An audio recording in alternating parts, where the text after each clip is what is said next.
In this video, I'll guide you through how to set up taxes in Xero. By the end, you'll know exactly how to create a manual tax rate that matches the rules in your region so your invoices, bills, and reports calculate tax correctly.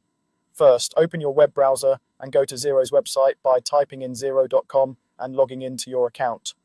Make sure you're in the correct organization. If you have access to more than one, you can check this in the top left corner of the Xero dashboard and switch if needed. Once you're on the main dashboard, look toward the top of the screen for the main navigation menu. Here you'll see an option labeled Accounting. Hover your mouse over Accounting or click it if you're on a smaller screen to open the drop-down menu.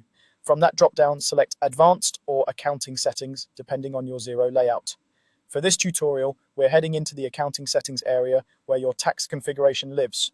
Click Accounting Settings to open that page. Inside Accounting Settings, you'll see several sections related to your financial setup. Look for the option that refers to taxes. In this case, we want to work with manual tax rates, which let you control the exact percentages and components used. Click on Manual Tax Rates to open the list of existing tax rates in your organization. On the Manual Tax Rates page, you'll see any tax rates that have already been created. To add a new one, find and click the button that says New Tax Rate. This will open a form where you can define the details of the tax. The first field you'll see is the tax rate display name.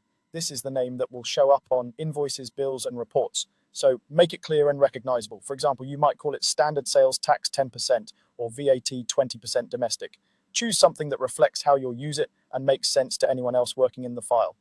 Next, you'll enter the tax components. A tax rate can be made up of one or more components. For each tax component, you'll usually enter a name like state tax or federal VAT and a percentage rate. Xero will combine these components to calculate the total tax percentage. For instance, if you have a 5% state tax and a 3% local tax, Xero will treat this as an 8% total tax rate on transactions. You'll also see an option to enable non-recoverable tax. This is useful if part of the tax you're charged cannot be claimed back or recovered, which is common in some regions or for certain types of expenses. If this applies to your situation, you can turn this option on so Xero treats that portion of tax as part of the expense, not as a recoverable tax asset. If you need more than one component in the same tax rate, you can add an additional component right here. Click to add a component, then give it a clear name and percentage, just like you did for the first one. Repeat this for each part of the tax that needs to be included in the total rate. Once you've entered the display name, all required tax components, and adjusted any non-recoverable settings, take a moment to review everything. When you're confident it's correct, click Save.